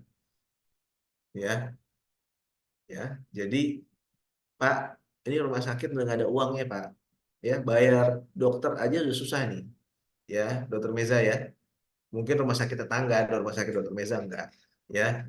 Jadi rumah sakit tetangganya Dokter Meza ya, ini bayar gaji aja untuk 3 bulan ke depan ini sudah mulai was-was dengan kebijakan ini. Apa yang harus kita lakukan? Mau tidak mau banyak sekali investor atau bank yang sekarang sudah membuat kesempatan untuk memberikan kredit modal kerja dengan kredit modal kerja dengan jaminannya adalah rumah sakit itu sendiri. Karena dalam peraturan nggak bisa kredit modal kerja agunannya rumah sakit itu sendiri karena dia sosial, Dokter Buana. Ya, nggak bisa. Dulu, sekarang udah bisa. Ya, tapi dia nggak bisa ngambil sampai 70%. Dia hanya bisa ambil sampai 50% sampai 40% untuk modal kerja. Gitu. Ya. Jadi nggak mungkin Pak Yanto tiba-tiba nggak bisa bayar dan yang lainnya rumah sakitnya disita oleh bank ya, gitu kan. Tapi sekarang ada kemudahan-kemudahan yang diberikan. Begitu. Ya, jadi modal kerja Dokter Meza harus hitung benar-benar nih pendapatannya, dikasih modal kerja 10 miliar ya untuk bertahan hidup, tapi harus pendapatan harus increase, harus naik, nggak bisa lagi mau apa lagi, mau obat mau ditekan ya udah sementara mau ditekan silakan saja ya, teknisnya untuk fast moving ya dinaikkan ya, yang slow moving ya sampai slow moving atau middle moving sampai dead stock ya itu harus dihitung ya, bagaimana dokternya, jangan dokternya satu dokter A, dokter B, dokter C obat antibiotik atau obat batuk aja beda-beda semua gitu loh ya. Kecuali di rumah sakit Dokter Rendatu enggak, kalau rumah sakit Dokter Rendatu enggak ya, dia sama sesuai dengan clinical pathway ya dokter anaknya ada 3 obatnya sama semua gitu ya, obat batuknya ya semua sama-sama dari Faros, semua sama-sama dari Sanbe ya. Kalau Dokter Nirmala enak, dia langsung dari Kalbe. Kalbe apa Dokter Nirmala ya? Kalbe kan? Semua masuk kok dok, ada kalbe. Udah. Jadi memang sudah kerucut. Jadi efisiensi sudah oke ya. gitu ya. Jadi itu yang ditantangkan Dokter Lendato tuh di lapangan. Satu minta ini, satu minta itu, satu minta ono ya. Iya dokter. Ya, mungkin rumah sakit di sebelahnya Dokter Lendatu ya. Di tempat Dokter Lendatu enggak. Ya Dokter Indriani ya. Ya, teman-teman klinisi dengan segala hormat saya mohon ya, ini memang harus sesuai dengan clinical pathway ya. Bisa memang diharapkan mendekati atau bertahap untuk bisa sesuai gitu ya. Nah, dengan Fornas yang sudah ditetapkan ya. Wah, Dokter Lana tuh langsung manut ya. Iya dokter. Karena susahnya izin dok, susahnya di situ dokter karena terkadang ada, mohon maaf dokter, DPJP itu kadang sedikit memaksa dokter untuk minta dikasih masukan, padahal mungkin kitanya juga sudah menyediakan obat yang sama, demikian dokter. Iya. Sama untuk beberapa pemeriksaan lab ya dokter, terutama misalnya seperti TSH F4 itu jujur dok, itu kan memang dari regennya saya juga lumayan mahal dokter. Yes. Itu pun harus kami tekan di rawat jalan dan kami minta ke DPJP bahwa jika misalnya ada pemeriksaan tersebut minimal pasiennya ada indikasi dirawat inapkan dokter, karena jujur dokter, Perpres 59 ini juga memang memberatkan kami di kami Betul. swasta dokter, kami juga harus mengubah semuanya dan menyediakan uangnya itu sendiri, sehingga dari sisi pengadaannya itu kami memang ditekan untuk betul-betul diperketat. Hanya saja dokter tadi sangat relate sekali terkait dengan perbaikan ya dokter. Di rumah sakit kami ini memang masih agak sedikit kurang terkait dengan kesadaran kami bersama semua untuk menjaga terutama alat kesehatan dokter. Karena beberapa kali tuh alat hilang, terutama ventilator itu yang alat reusnya itu hilang dok, untuk spare partnya begitu, sehingga ini sangat memusingkan juga dokter, mana alatnya juga udah cukup mahal dok, sekitar ya 20-30-an juta untuk pengadaan tersebut gitu. Demikian dokter, itu yang kami rasakan dokter. Ini curahan hati namanya. Iya dokter, mohon maaf ya, curhat dokter. Ya, jadi kecuali teman-teman sejawat spesialis di sini oke punya, mantap ya. Ya, jadi Dokter Lenda tuh ya, jadi memang saya nggak usah tanya rumah sakitnya apa, tapi pada dasarnya ya coba tea time ya, bagaimana Dokter Febriadi ini bisa bicara, Dokter Indriani sebagai klinisi ya, Dokter Joni ya, bisa tea time bersama begitu ya. Ya, Dokter Febriadi kan ketua komite medik kan, kalau nggak salah Dokter Febri ya. Dokter Febri, ketua komite medik kan? Bukan dok.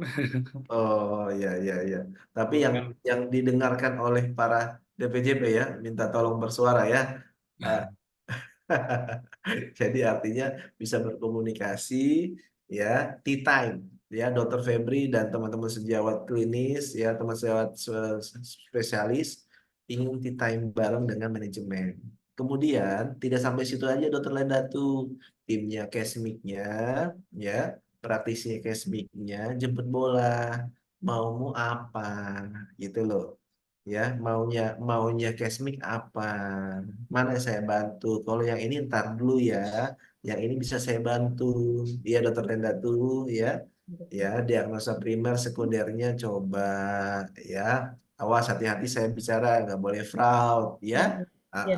Ya, jadi artinya ada ada hal-hal yang benar-benar harus dikomunikasikan erat, teman-teman sejawat klinisi ya, dokter umum pun juga dokter spesialis itu perlu komunikasi dengan timnya Dokter Lendatu ya, Kesmix ya, untuk apa yang diharapkan di dalam pengisian asesmen awal sampai dengan resume medis ya, itu harus dilihat. Kemudian jangan lupa rekonsiliasi obat, ternyata obatnya masih ada, tetap aja nanti diminta lagi ya teman-teman sejawat ya. Ada rekonsiliasi obat-obat yang kronis ya, ternyata dia masih banyak kelewat, deep interviewnya, deep anamnesanya ya, itu harus dilihat sebenarnya dari sumbernya dari sana ya. Dokter Lenda tuh jangan bosan-bosan ya, tapi memang perlu ya harus sigap ya. harus sigap untuk bisa memutuskan ya Dokter Lenda tuh ya. Ah, ya, jadi itu ya Dok, ya perlu diskusi. Dokter Afia, ada lagi Dokter Lenda tuh?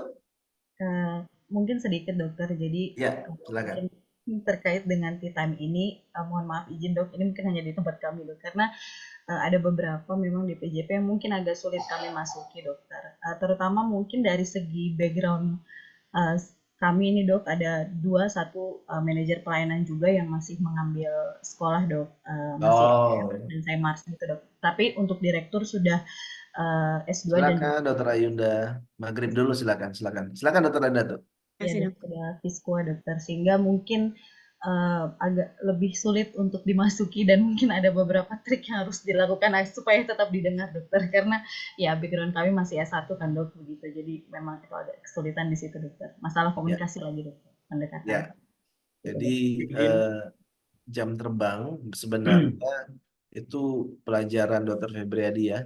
Oh silakan Dokter Febriadi mau tanggapin Dokter Lenda tuh dari pandangan Iya lain. dok. Silakan. Sebenarnya sih ada beberapa hal sih dok yang saya mau tanggapi. Sebenarnya memang pola pertama dok ya, pola pendidikan spesialis sekarang kan berbeda ya dok ya. Dari yang dulunya kita tidak tergantungan. Saya termasuk yang dapat yang peralihan dok. Dari peralihan full waktu itu masih peralihan baru-baru mau pakai BPJS kan dok. Jadi harus jadi masih longgar sekali BPJS-nya. Terus sampai saya udah jadi chief itu full ketat gitu kan, karena kan RCM kan dituntut yang pertama ya dok ya. Nanggapin yang dari Dokter Lendatu itu tadi, mungkin dokter-dokter senior yang biasanya itu kejadiannya di yang tidak belum upgrade, misalnya dia hanya spesialisnya cuma di SP1 dok. Jadi dia belum ada, biasanya kan kalau ngambil konsultan pasti kalau dia sudah lanjut konsultan dia akan terpapar dengan hal-hal yang baru dok. Bahkan di kolegium itu selalu sharing terhadap kode-kode inasi bijis yang terbaru dok. Jadi misal ada satu case, karena saya paham dok, sebenarnya hal ini juga terjadi di rumah sakit di Bayangkara gitu dok ya. Karena kan saya masih muda, terus yang sudah praktek di sana orang manajerial itu kan orang-orang lama. Terus saya kasih tahu, tapi menurut mereka enggak, nanti dari peraturan BPJS-nya seperti ini segala.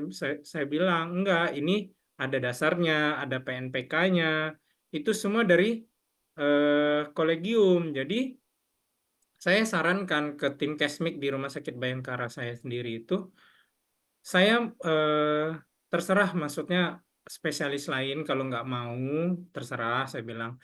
Kalau dari saya akan ajarkan misalnya supaya kita tidak fraud dari awal, dari cerita. Jadi kan kalau BPJS itu kan dia merevisi kita itu atau mensupervisi kita itu dari cerita yang masuk akal terhadap yang akan jadi tindakan kita itu tadi. Makanya nanti dia akan masukkan ke inasi bijis. Nanti dia akan nyaut, maksudnya mau langsung connect, nyambung ke hasil lab, terus hasil anamnesa kita, terus dia akan baca hasil laporan operasi kita, obat yang dipakai sesuai atau tidak. Nah, jadi saya bilang kalau di departemen saya bedah mulut, saya bilang rundown-nya maksudnya begini, saya kasih semuanya. Nah, mungkin bisa diterapkan ke Dokter Lendatu untuk ke dokter spesialis yang lain. Petunjuk dok, kalau misalnya ada case seperti ini, supaya kita tidak over budget, misalnya dia terlalu length of stay-nya terlalu lama, kayak gitu kan.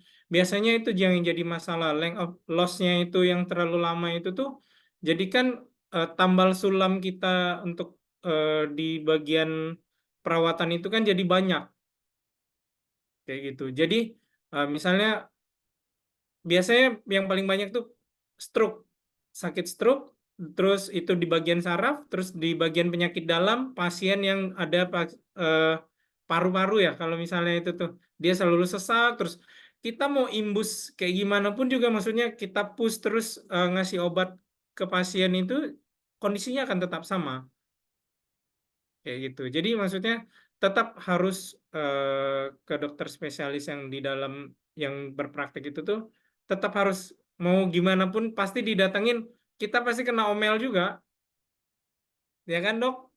Dokter Lenda tuh pasti bilang, Iya, Dok. Saya nggak tahu lah urusan itu kan urusan manajemen. Pokoknya saya berpraktek di sini dan saya dapat sharing fee sekian. Nah, maksudnya itu dalam hal arti ini, saya selalu bilang, cobalah datang maksudnya ke spesialis ini. Kami menemukan masalah ini, dok. Kira-kira mungkin ada hal yang baru kayak gitu, updatean dari kolegiumnya dokter atau persatuan kayak gitu. Biasanya yang SP1 sih dok yang sulit Iya, Dok. diiniin dimintain karena menurut mereka ya kayak gini dulu diajarnya begini gitu. Iya, Dok. Iya, Dok. Itu sih dok. Menurut Ya, saya Betul. itu Terima masukan kasih, baik ya, Dok. Dokter Lenda tuh ya. Iya, iya, Di Dok. Dokter Lenda tuh sebenarnya ini ingin sudah mulai bergetar mungkin yang mau bicara nih ya, ya. Dan Dokter Febri benar sampaikan dan mewakili yang lain bahwa benar apa yang disampaikan. Jadi tantangannya adalah Dokter Lenda tuh dokter anak saja atau dokter penyakit dalam itu beda center. Ada yang lulusan UNDI, lulusan UI, ya, lulusan Unpad, ya, itu punya gaya masing-masing, ya, yang diajarkan, ya. Jadi biasanya pakai obat ini, kombinasi obat ini dan seterusnya. Sekali lagi harus ada tadi ketetapan clinical pathway-nya disepakati bersama. Tantangannya adalah mengumpulkannya itu. Ya, Dokter Febri ya, diminta hadir 20 orang yang hadir ya. Iya, Dok. Betul. Wah, Dokter Buana langsung ketawanya ya. Ya. Iya karena beliau-beliau lagi operasi. Lagi operasi. Karena beliau-beliau lagi praktek gitu loh. Belum saya tambah Pak Romzi ya. Ya, karena beliau ada yang harus segera dan yang lainnya. Ya, begitu ya. Jadi artinya maksudnya mau wajib untuk kita lakukan door to door, ya, door to door, ya dok, ya. Jadi door to door, ya, sampaikan dan seterusnya, ya. Saudara Febri ada bilang ya udah itu urusanmu, ya. Jadi kalau gitu saya titip aturan mainnya begini ya dok, gitu. Jadi nggak usah di itu titip saja aturan main pasti dibaca kok, gitu. Ya. Nggak dibaca dikasih lagi. Kemarin dibaca nggak dok? Oh iya kelupaan. Ini saya kasih lagi ya dok. Cara mainnya sekarang begini, gitu ya. Ada nomor telepon saya di bawah, gitu ya. Kalau dokter ini kurang berkenan atau bertanyakan, silakan telepon saya, gitu ya dok ya. Hilang lagi laminating ya, kasih ya, gitu ya. Jadi artinya itu yang perlu ya, itu adalah soft skill ya, Dokter Lena tuh ya. Ya, Baik. ya jadi nggak bisa yang langsung tek, tek, tek, gitu. Iya. Apa yang saya mau diminta pimpinan ya. Jadi walaupun dipanah oleh pimpinan Dokter Lenda tuh sakitnya bukan main, tetap tersenyum kepada dokter spesialis ya. Begitu ya. Harus tetap senyum ya. Sama satu lagi saran. Saya juga ini juga permasalahan di rumah sakit di sendiri. Saya praktek. Maksudnya saya ngasih tahu pun juga saran seperti ini yang menurut saya maksudnya karena apa yang saya pelajarin dulu di sekolah, hal itu menjadi hal yang baik gitu dok ya. Salah satu yang jadi paling vital itu tempat kita bisa mengkontrol ini udah benar belum sih maksudnya dari keluhan maksudnya runutan cerita SOAP-nya lah, SOAP yang untuk iniin pasien. Nah itu kan nanti kan nyaut ke inasi bijis dan situ akan terlihat progres dari perawatan yang sudah dilakukan. Hal penting itu yang dilakukan tuh morning report. baik dari pasien IGD, baik dari pasien rawat jalan yang stagnan perawatannya itu harus direportkan dari karu rawat jalan, karu rawat inap, terus dari karu IGD. Nah, itu harusnya tim Kesmik harus hadir di sana, harus lihat kayak gitu. Tapi itu juga sulit sih sepertinya, Dok. Di rumah sakit saya pun juga nggak berjalan seperti itu. Padahal sudah, maksudnya itu jadi first line untuk jaring pertama lah, supaya nggak kejadian fraud itu. Karena memang sekarang kan BPJS power control sekali, Dok. Iya, Ya, iya dok, benar dokter. ya, jadi ini langkah awal dari Bapak Ibu, Dr. Joni, ya, Dr. Rehan, Dr. Rendatu, Dr. Febri, Dr. Indriani, ya, ini bisa masuk ke dalam Mars, ya, karena di Indonesia, ya, kalau di luar negeri yang penting skillmu mampu bisa manage dengan baik, ya, I take it, kan ya, Dr. Joni ya. Nah, kalau Indonesia, you siapa, gitu loh. Ya, jadi ini langkah awal, ya, Bapak Ibu beruntung, ya, bisa diskusi dan 1 semester lagi sudah tesis ya, Dr. Nirmala ya, 1 semester lagi sudah tesis kan? 2 kali dong. Iya, jadi nggak terasa kok, nggak terasa, ya, nggak terasa. Yang terasanya buat tugasnya kok sama UAS sama TS.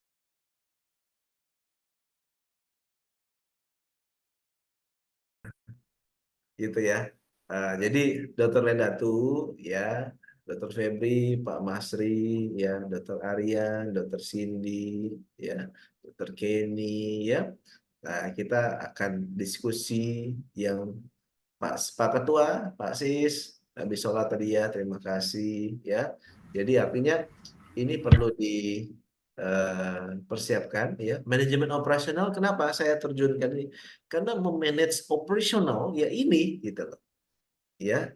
Kalau saya kasih teorinya, Bapak Ibu menghitung dan yang lainnya, oke, tidak ada masalah, ya.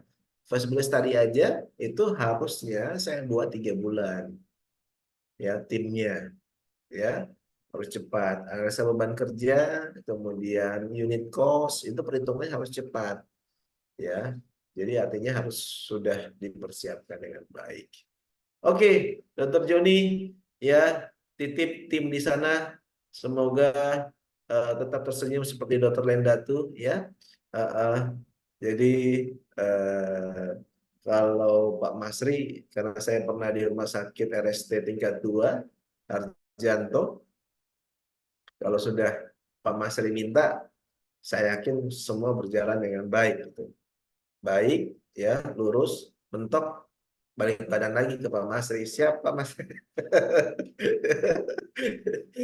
Izin Pak Masri, tidak bisa, gitu kan. Yang penting jalan dulu ya Pak Masri ya. Jadi balik lagi, yang penting dikerjakan dulu ya. Jadi saya senang kerja juga di Rumah Sakit Tentara ya, karena semua segala hal harus siap dijalani.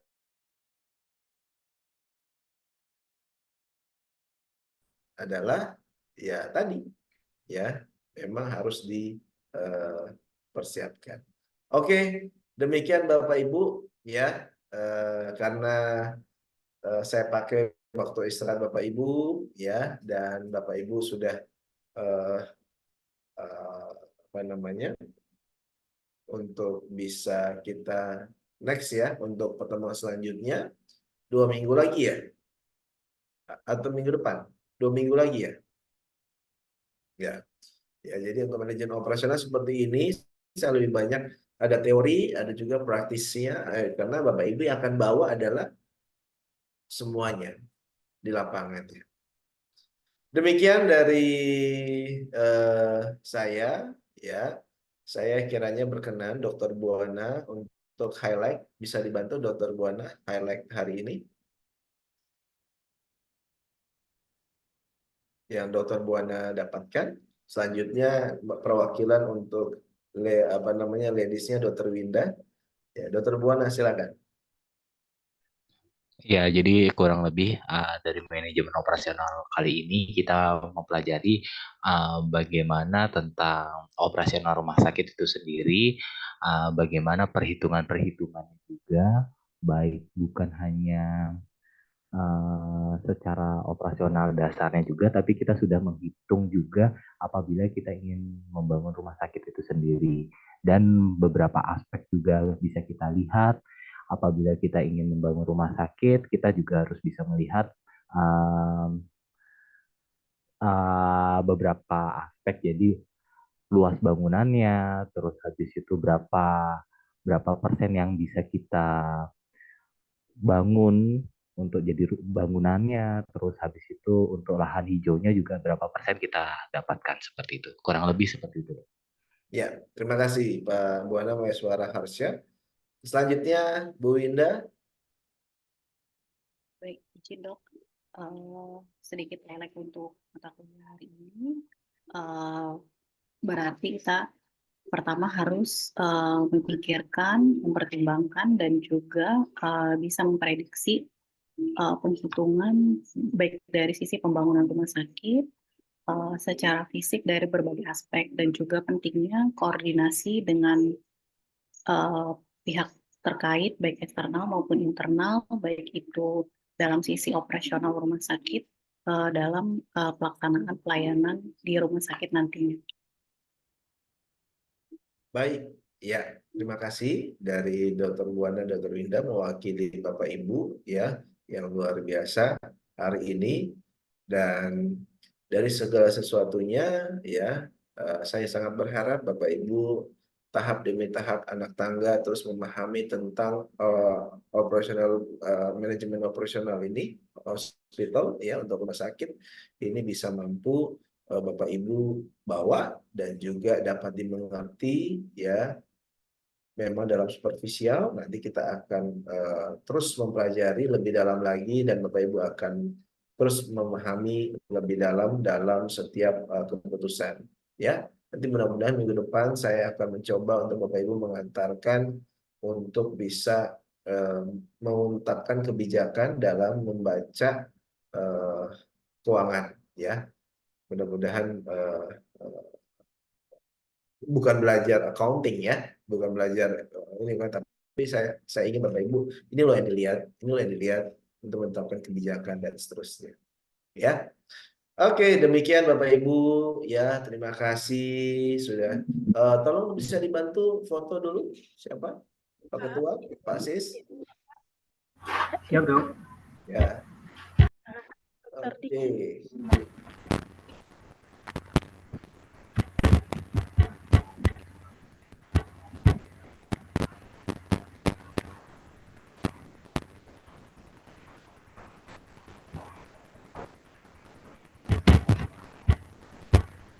Sudah Pak?